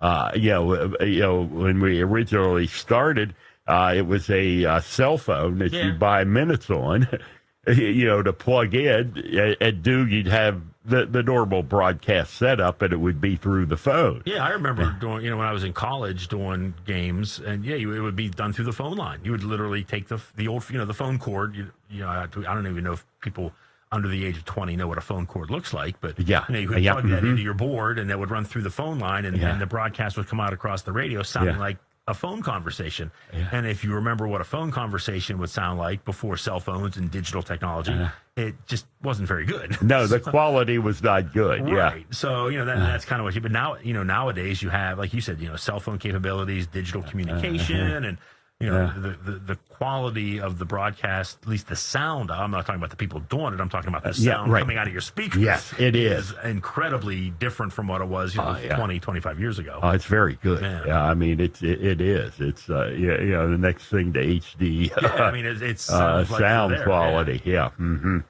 Yeah, and that is a major difference. There's no question. Yeah. And like everything in technology, it just keeps getting better and smaller and cheaper. And so who knows where we may be in 10 years. Yes. You may be able to have 2 or 3 cameras that can broadcast. You don't need wires into the cameras. They can a Bluetooth signal or whatever signal they have can go to a switcher that you can be going back and forth between this camera, that camera, go to a wide shot, the main camera, cut to somebody on the sideline, all sorts of things. Who knows where we may be in 10 years? Yes, it is. And you may be able to do it on your phone for all we know. Yeah, right. I would not rule anything out. Yeah, I've seen it move so fast that it's, to me, originally the concept, it was just amazing that you could get a phone and broadcast on the internet to the entire world. Exactly.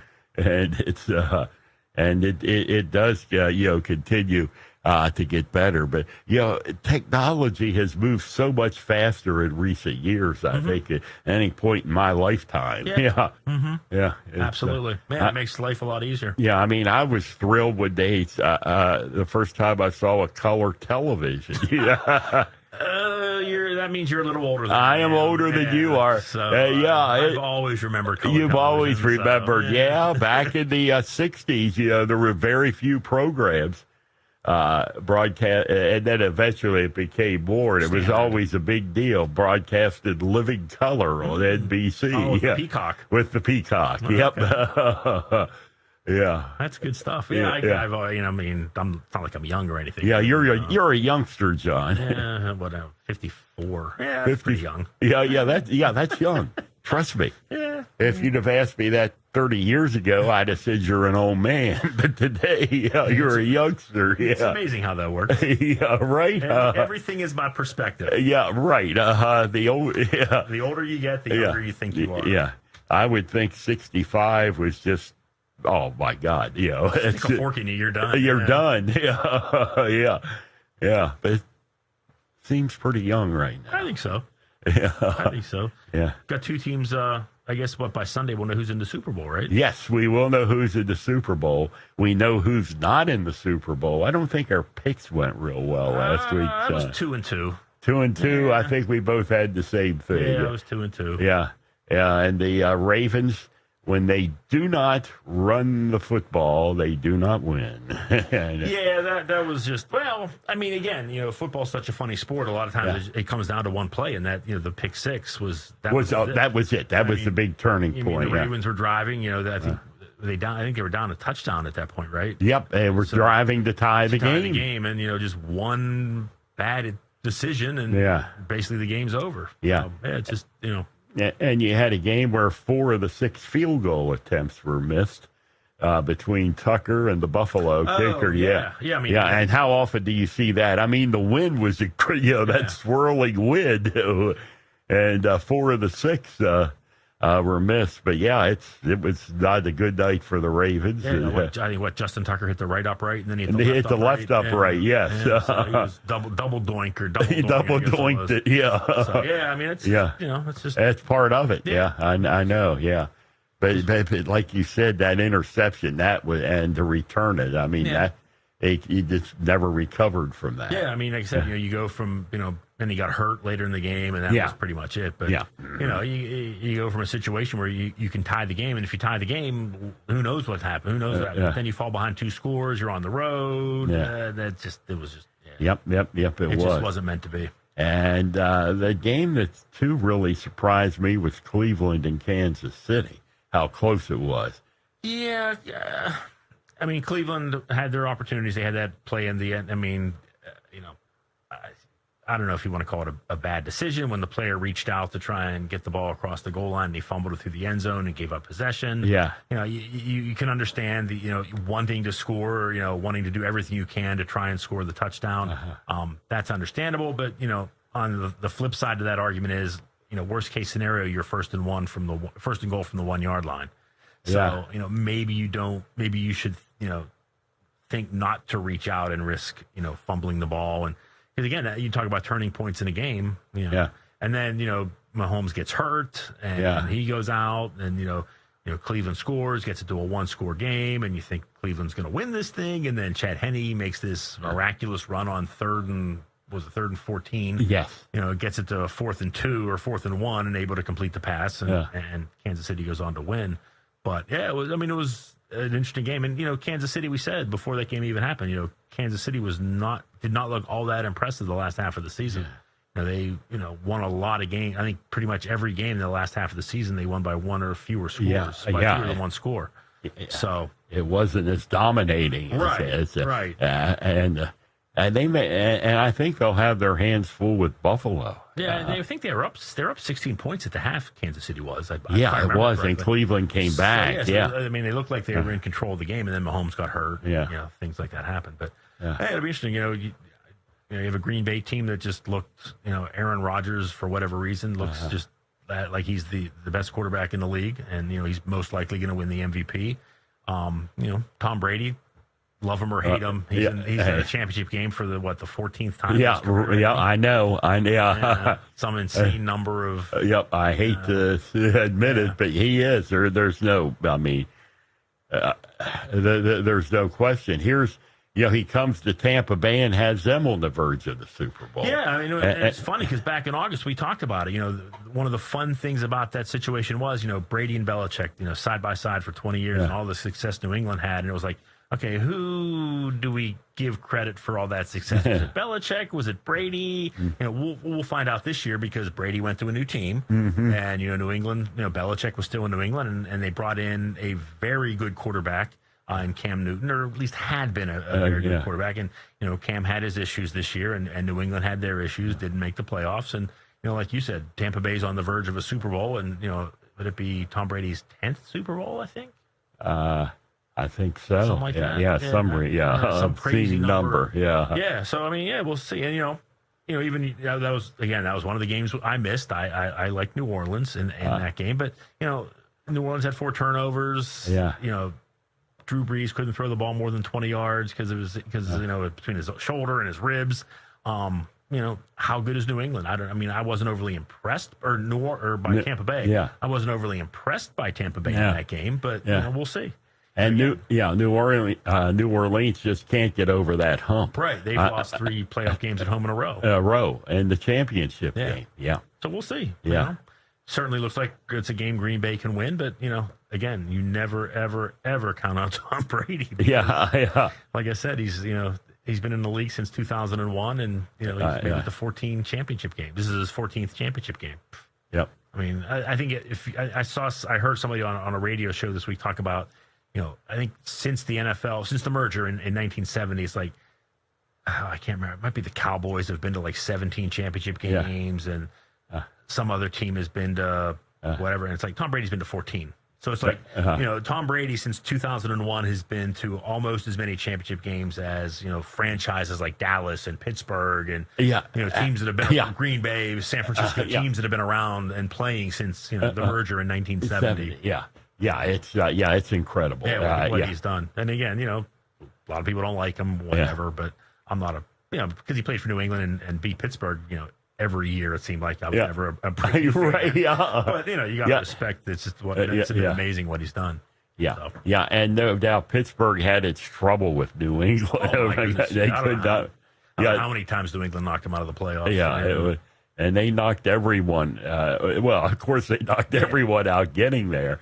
Baltimore knocked them out a few times along the way. New England, not many though. Not many. It was like twice, I think. New England hasn't missed very many. They haven't Super Bowls. They haven't. So, what is your pick for next week, John? Who are you picking? I'm going to go with the chalk. I'll go Green Bay, Kansas City. Green Bay can't.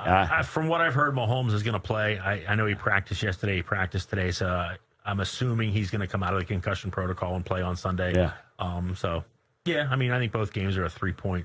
I think both home teams are 3-point favorites. But I'm going to go with Green Bay and Kansas City. I think if one of the underdogs wins, it would be Buffalo. I just struggle to see Tampa beating Green Bay, which means you should bet your entire house on Tampa Bay because, if something looks really, really obvious, it's not going to happen. I was going to pick Kansas City and Tampa Bay. Okay, because it's just I can't rule Brady out in that situation. I can't argue with that. And of course, on the other end, Aaron Rodgers. I mean, who's a better quarterback right now than Rodgers? He's your MVP. There's no doubt about that. Mm-hmm. So, he's another guy that's maybe not definitely not at the end of his career, but he's definitely a lot closer to the end of his career than he is the beginning of his career. But he's put together a season this year like, wow. Yeah, it's been. He's put up some huge numbers. He just makes it look so easy. Watch him out there make those passes. You see him smiling and throwing the ball around the field. It's it's fun to watch. And it should be a good weekend of football leading up to the Super Bowl in 2 weeks. And are fans going to be permitted into Tampa Bay? I've heard talk that they were.